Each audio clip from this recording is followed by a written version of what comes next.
আকাশ ছিঁড়ে গেছে, সূর্য যেন আগুনের থালার মতো ঠিক মাথার উপরে ঝুলছে।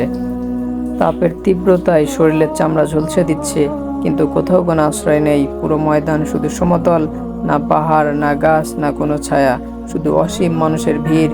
এই যেন দুনিয়ার সব মানুষ একসাথে জমায়েত হয়েছে। হঠাৎ ঘামের স্তর কারো গোড়ালি পর্যন্ত, কারো হাঁটু পর্যন্ত, কারো কোমর পর্যন্ত, আবার কেউ সম্পূর্ণভাবে এই ঘামের ভিতরেই ডুবে যাবে তাদের আমল অনুযায়ী। গরমের তীব্রতায় দম বন্ধ হয়ে আসছে, বুক ধড়ফড় করছে, যেন হৃৎপিণ্ডটা ফেটে যাবে। চারপাশে শুধু মানুষের কান্না, চিৎকার আর আর্তনাদ। তারা বলতে থাকবে, হায়, আজ আমাদের কি হবে? কেউ কাঁপতে কাঁপতে বলবে, আমাদের আমলনামা কি ডান হাতে পাবো না বাম হাতে পাবো? তারপর আকাশের এক প্রান্ত থেকে ফেরেশতারা নেমে আসবে বুকে আমলনামা নিয়ে। বাতাসে এক ভয়ঙ্কর নীরবতা নেমে আসবে। যখন কারো হাতে ডান দিকে আমলনামা দেওয়া হয়, তাদের মুখ উজ্জ্বল হয়ে ওঠে, সে আনন্দে চিৎকার করে, এসো আমার আমলনামা পড়ো।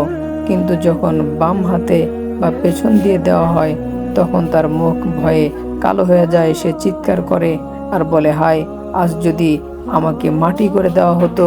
এই দিন কারো মা বাবা, কারো ভাই, কারো সন্তান, কেউ কারো কোনো উপকারে আসবে না।